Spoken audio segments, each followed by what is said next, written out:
Donc voilà, je pense que c'est à peu près tout ce que j'avais à dire sur l'épisode. Et maintenant, on va pouvoir passer au fameux... comment à la lecture du chapitre 107. Donc,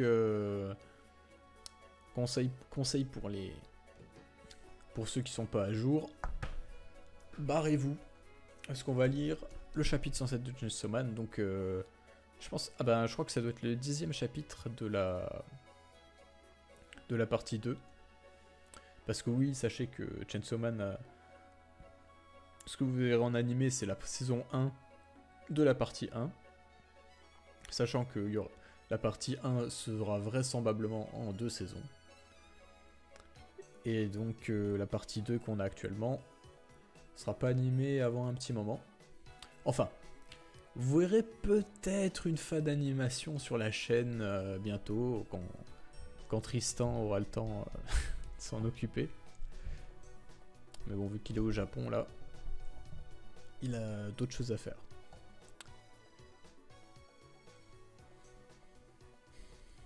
Alors, let's go pour l'épisode, enfin le chapitre 107, l'assaillante de l'école.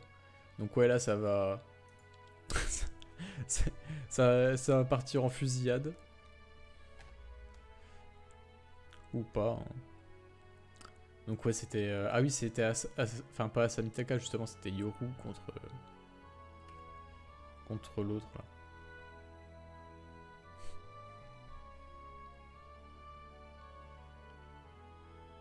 En vrai, le design de la meuf là, c'est... Je trouve c'est ouf. Genre, on dirait que Fujimoto, en fait, pendant ses pauses, il... Ah, c'était quoi ça? Bon, tant pis. On dirait que Fujimoto, pendant ses pauses, il s'est juste torché Elden Ring ou les Souls, et puis ça l'a inspiré niveau Chara Design. Le chapitre est lourd, mais le prochain va être encore mieux. Alors ce qui est bien avec Fujimoto, c'est qu'on lui dit souvent ça.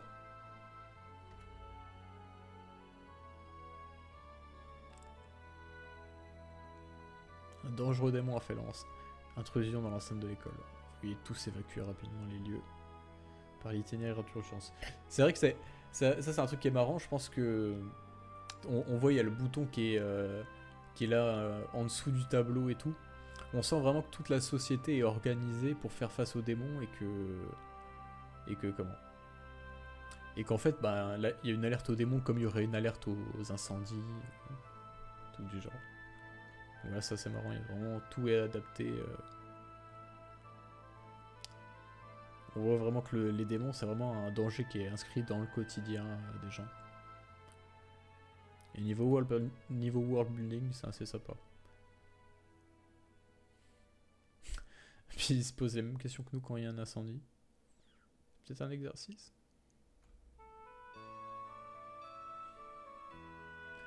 Le casier. C'est qu'ils avaient mis du poulet. Ah mais je viens juste de capter, s'ils avaient mis du poulet, c'est parce que... Comment? C'est parce qu'elle avait tué Kokepi qui était un poulet. Je viens juste de capter. Oh les bâtards. Ah ils font de l'humour noir quand même.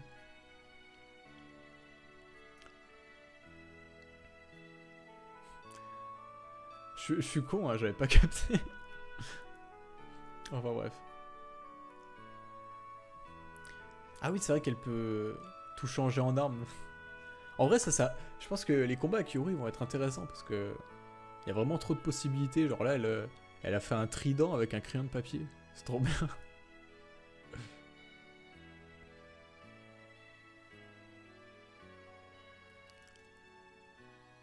Ouais, j'avoue, c'est trop bon le poulet.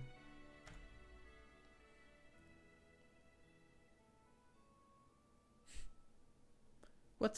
C'est fait transpercer? Ah mais non, c'est pas Yoru qui se fait transpercer.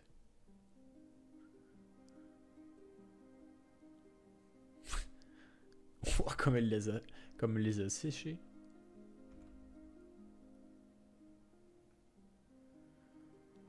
Ah, il y a un mec du... Je me suis demandé si ça allait être Yoshida, mais non, c'est un random des Devil Hunter. Enfin, du club.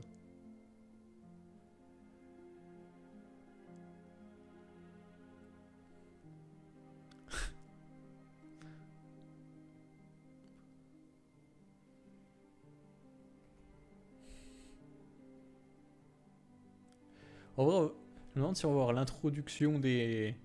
Ouais, je pense que c'est à ça que ça ressemble, hein. Ça ressemble à une introduction de futurs personnages et tout. Genre en mode, bah, ils vont... Vu qu'ils vont rejoindre le club des Devil Hunters, ils vont un peu se retrouver avec tous les gens du club et tout. Et du coup, il va y avoir une trifouillée de nouveaux persos. Et Fujimoto va les introduire là, comme ça, avec le démon et tout. Ça ressemble à ça en tout cas. Ou alors, il va tous les buter dans 2 chapitres, on n'en sait rien.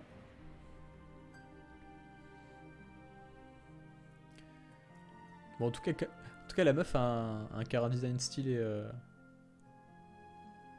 Là, avec sa casquette. Mais après, faut se méfier du chara design aussi, parce que c'est souvent dans les dans les mangas et tout, tu te dis comment tu repères les persos qui vont être importants ou non. En général, quand ils ont un chara design stylé, c'est qu'ils vont pas mourir tout de suite. Mais, mais Fujimoto, lui, niveau chara design, il se fait pas chier, genre. En fait, enfin, si, il doit vraiment se faire chier, je pense. Il doit vraiment réfléchir des heures pour le chara design. Mais il fait toujours des chara design très très simples. Genre, tu regardes Makima. Makima, elle a un chara design vraiment basique, quoi. C'est une meuf avec une queue de cheval et puis habillée avec un costard cravate. Enfin, un costard. Une chemise cravate. Et il arrive toujours à faire des chara design hyper iconiques. Mais en les laissant hyper simples. Donc voilà, des fois il peut faire des chara design ultra stylés et puis buter le perso 2 pages plus loin, quoi. Donc voilà, faut pas partir du principe que s'il y a un chara design stylé, le perso va survivre. Ça marche pas trop chez Fujimoto.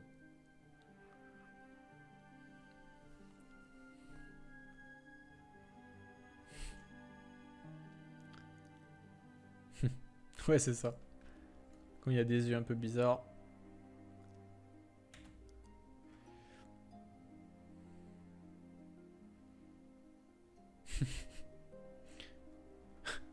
Yoru qui s'inquiète.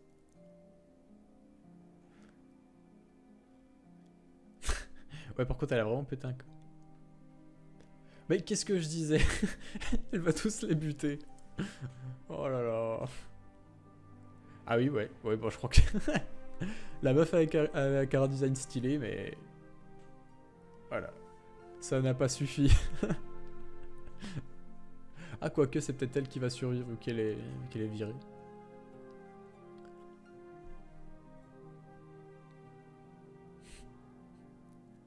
Oui, c'est ce que je disais. C'est même pas celui le sort, tiens, tranquille.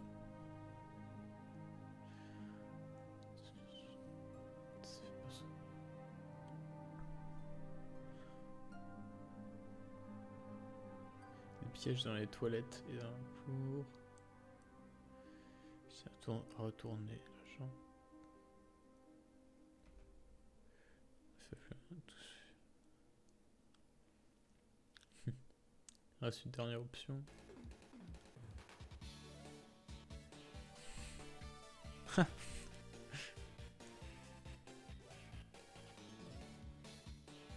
What?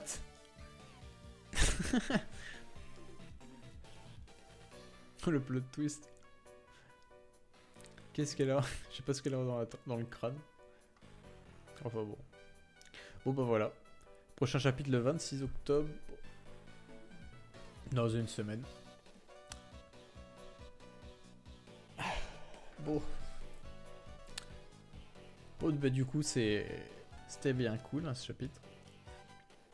Mais ouais comme on m'a dit tout à l'heure, le prochain sera encore mieux. Oui voilà. Du coup c'était cool. Qu'est-ce que je pourrais dire? Oui, il y a le fait que... Comment? Ah oui, le fait qu'il repasse en hebdo. Justement, en fait, moi je trouve que... Enfin, en tout cas, j'ai l'impression... J'ai pas l'impression qu'il repasse en hebdo. J'ai juste l'impression qu'en fait, il fait Enfin, il fait complètement ce qu'il veut, tu vois. Genre... L'impression que ça me donne avec Fujimoto en ce moment, c'est que en gros, il se dit, bah... Vas-y, Nick... De toute façon, je tiens le jump par les couilles parce que j'ai un succès de malade même sans animer. Je fais ce que je veux. Ils m'ont foutu sur le jump plus parce que bon, ils en avaient marre que je foute du cannibalisme et du sexe dans le jump. Mais ils ont pas envie de me virer parce qu'ils savent que je rapporte de la thune. Du coup, bah, je fais ce que je veux dans le jump plus. Et il fait littéralement ce qu'il veut en termes de rythme, en termes de sortie et tout. Et à mon avis, là, il repasse en hebdo parce qu'il a envie. Et puis quand il va être un peu crevé, bah, il va repasser en bimensuel. Puis des fois, enfin, on l'a vu à un moment quand il y a eu le retour de Denji. Il a sorti un chapitre de 50 pages comme ça. genre, enfin, normalement, voilà, si tu fais du truc hebdomadaire de 20 pages, enfin, t'es limité à 20 pages, quoi. T'as pas le droit de faire plus, t'as pas le droit de faire moins. Là, lui, il a sorti comme ça, 50 pages, parce qu'il avait envie, parce que ça collait mieux au niveau rythme. Et ouais, moi, ce qui me donne, entre ça et puis le fait qu'il passe un coup en bimensuel, un coup en hebdomadaire et tout, j'ai vraiment l'impression qu'il fait juste ce qu'il veut, en fait. Comme ça l'arrange. Et franchement, c'est top, hein. Parce que ça lui donne une liberté... ça lui donne une grande liberté et tout dans ce qu'il veut faire. Enfin... non, franchement, rien à dire. J'avais un peu des craintes... Enfin, des craintes. Oui et non, parce que bon... dans ma tête, si Fujimoto il fait quelque chose, c'est qu'il sait que ça va être intéressant de base.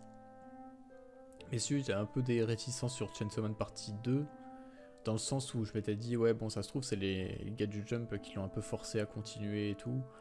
Est-ce que ça va vraiment être intéressant? Est-ce que il va savoir se réinventer et tout? Mais oui, totalement, hein. Totalement, genre ça n'a rien à voir. Même au niveau ambiance, je trouve que ça n'a rien à voir avec Chainsaw Man Partie 1. Niveau rythme surtout. Le rythme, il est beaucoup plus tranquille. Enfin, tranquille. Tu sens qu'il prend son temps pour installer les choses. Genre là, il y a 10 chapitres. J'avais dit que je faisais une vidéo analyse par arc de la partie 2 de Chainsaw Man. Honnêtement, je sais toujours pas faire d'analyse parce que je sais toujours pas...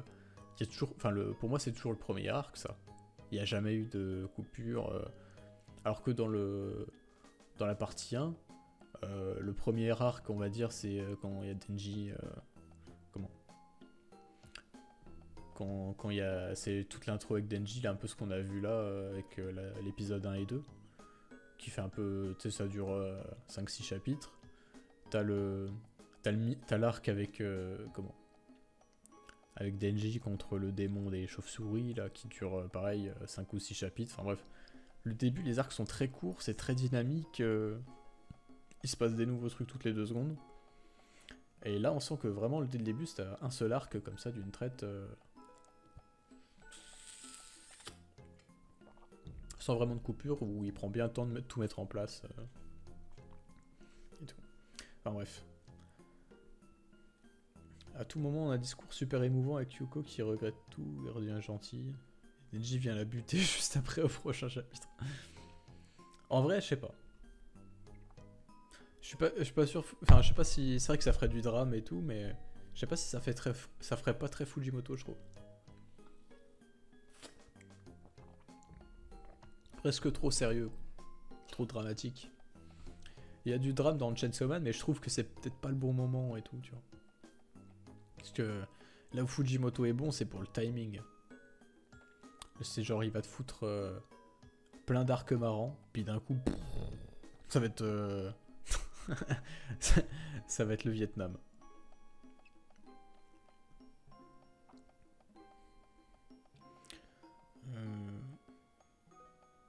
On sait s'il fait que la partie 2 en ce moment, ou s'il travaille sur un autre one-shot à côté.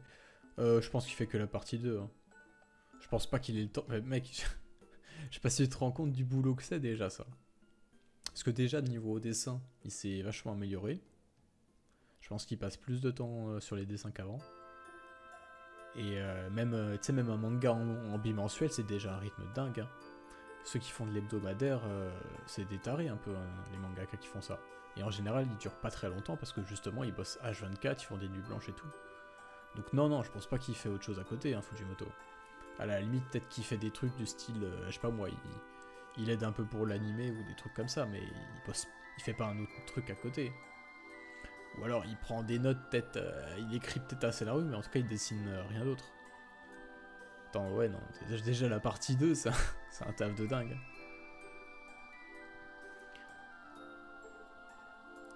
À mon sens, c'est un changement de partie à la JoJo, on change de rythme, de personnage, narration, etc. Ouais. Ouais, enfin, moi je pense que c'est surtout que Fujimoto, si vous voulez, à aucun moment je le vois rester trop longtemps sur la même chose. C'est un gars, il change tout le temps. Genre, il a jamais... Je pense qu'il déteste faire tout le temps la même chose. C'est pour ça d'ailleurs que la partie 2, même si elle est lente, je pense que tout va partir en vrille assez rapidement, et qu'elle va pas durer très longtemps. Pour moi, la partie 2, si elle fait... elle sera peut-être aussi longue que la partie 1, voire peut-être un peu plus, genre 15 tomes à la limite. Mais grand max, hein, je pense pas qu'il va bosser dessus pendant plus de 4-5 ans. Parce qu'à mon avis, Fujimoto, lui, il est fait pour faire des histoires courtes et faire tout le temps des trucs différents. C'est un gars qui a 150 000 idées à la seconde. Puis il dit, il est tout le temps changeant, quoi. Quand il fait une série longue, il veut faire un one-shot. Quand il fait un one-shot, il veut faire une série longue. Enfin bref. J'ai l'impression que même sans lire la partie 1, tu peux comprendre la partie 2. Bah en vrai, ouais. Hein. En vrai, ouais, il y a juste des refs que tu vas pas capter, mais la partie 2, je pense que tu peux la lire sans lire la partie 1. Peut-être, enfin après, je le conseillerais pas non plus. Hein. Je conseille de lire la partie 1 avant parce que il y a peut-être des il y a peut-être des trucs qui vont être beaucoup plus liés à la partie 1 plus tard dans la narration. Mais et puis bon, on rate des blagues marrantes, genre le coup où il y a ça qui disait ouais, le Chainsaw Man, il paraît qu'il bouffe même des humains et tout. Et t'as Denji, il fait mais sûrement pas. Enfin, si, peut-être une fois, quoi. Parce que en ref, quand il a bouffé Makima, perso, ça m'a fait délirer. Enfin, bref. Mes prédictions pour le prochain chapitre je sais pas. Oh. À quoi est-ce qu'elle peut penser à ça?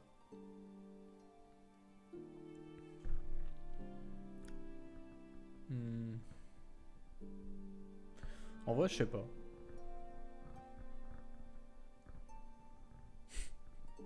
Parce que encore, ce serait juste, je sais pas moi, elle lui fonce dessus, elle l'attaque ou quoi. Je pense pas qu'elle réagirait comme ça. Parce qu'elle est vraiment, on ne fait surtout pas ça, genre en mode ouais, non, arrête, tu déconnes et tout. Donc ouais, je vois pas trop ce qu'elle compte faire. On verra bien. De toute façon, moi je suis pas le pro des théories. Ouais, y a que Mashima qui fait plusieurs mangas en même temps.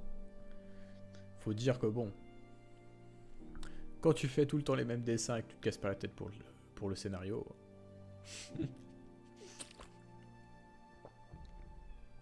Alors je suis méchant. Je suis méchant, mais c'est un peu vrai quand même. Un monstre de productivité, mais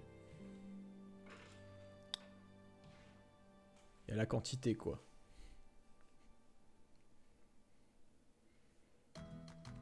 J'ai lu Eden Zero, j'ai lu 7 chapitres. Après, j'ai drop. J'ai drop quand il y a eu Erzi. Je me suis dit, c'est bon, là, il se fout de ma gueule. Non, mais je lirai un de ces 4, peut-être.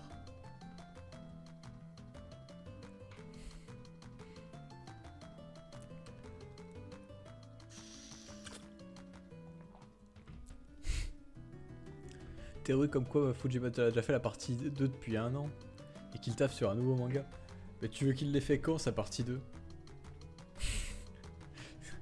À quel moment tu veux qu'il ait fait sa partie 2? Parce que il a fait une pause de genre 1 an et demi, mais pendant 1 an et demi, il a sorti... comment? Il a sorti 2 giga one-shot, là. Le gars, il a fait Look Back et Goodbye Eri. Tu crois qu'il a eu le temps de faire la partie 2 à l'avance? Je sais pas si vous vous rendez compte du boulot que c'est d'être mangaka. C'est pas parce que les mecs du Jump ils font 20 pages par semaine que peu importe le manga que tu fais, t'as un rythme de 20 pages par semaine. Hein. Je sais pas moi, un one shot comme Goodbye Eri qui fait 200 pages, tu le fais pas en 10 semaines en faisant 20 pages par semaine. C'est beaucoup plus long que ça. Ça demande beaucoup plus de réflexion. Mais déjà oui, toute la réflexion qu'il faut pour construire l'histoire avant de l'écrire. Je sais pas si vous vous rendez compte. Hein. Moi pour moi, si Fujimoto il a passé 3 mois juste à écrire le scénario de la partie 2, avant de commencer à la dessiner, ça me choquerait pas du tout. Hein. Pareil pour Goodbye Eri et Look Back, si avant même de poser le premier coup de crayon, il a réfléchi au scénario pendant 2 semaines, c'est pas déconnant. Hein. Non, franchement, faut pas vous dire qu'un mangaka il fait forcément 20 pages par semaine constamment. Parce que bon, déjà s'il fait ça, bah, il meurt à 40 ans de surmenage. Et même,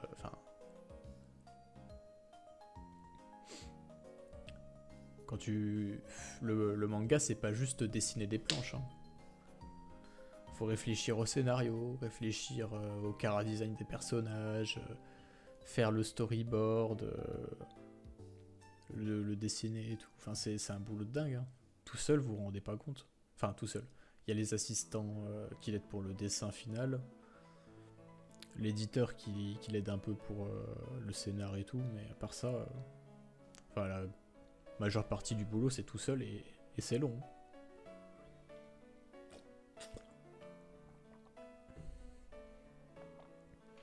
Oui, c'est ce que j'ai dit pour le storyboard de certains épisodes de Chainsaw Man. Mais après ça, comme je dis, faut prendre avec des pincettes. Bon après, c'est quand même une grosse déclaration, donc... c'est pas forcément faux, mais c'est pas forcément... Quand ils disent participer, ça peut être regardé de loin en disant ouais ok c'est sympa, avec des mecs qui écoutent pas vraiment son avis non plus. Ou ça peut être vraiment participer en mode dessiner à quelques parties et tout, donc ça veut tout et rien dire. Hein. Je trouve qu'on voit l'influence de Goodbye Eri sur cette partie. Bah oui, c'est clair. Bah depuis Goodbye Eri, puis même Look Back aussi. On sent vraiment que, enfin déjà niveau rythme, c'est beaucoup plus tranquille. Pour l'instant, hein. Parce que bon, je pense pas qu'il ait perdu de son ultra dynamisme de la partie 1. Mais puis aussi, même au niveau dessin, on sent dans le niveau des ombrages, tout ça, qu'il y a vraiment des efforts et tout. Enfin t'as vraiment ce côté de Goodbye Eri au niveau du dessin surtout. Enfin bref. De toute façon, oui, la partie 2, pour moi, c'est vraiment... comment? On dirait qu'il a accumulé de l'expérience tout au long de ces 1 an et demi qu'il a passé après avoir fini la partie 1. Et qui s'en sert pour vraiment donner le meilleur de son art pour la partie 2, quoi. Je trouve vraiment que la partie 2 est au-dessus de la partie 1, pour l'instant. Enfin, le début de la partie 2 est au-dessus du début de la partie 1, parce qu'on n'est pas encore vraiment dans le lourd et tout. Mais déjà, rien que sur la forme, ça la surclasse largement.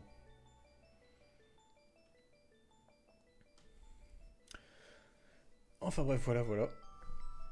Je pense que j'aurais assez parlé de Chainsaw Man. De toute façon, j'ai dit pas mal de trucs là que je vais redire quand je ferai ma première analyse de l'arc, enfin du premier arc de la partie 2.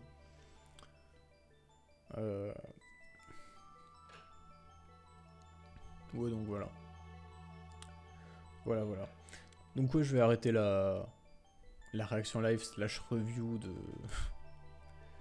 de ce chapitre là. Et je mettrai la rediff sur la nouvelle chaîne YouTube du coup qui servira à rediff tous les lives. Voilà, voilà.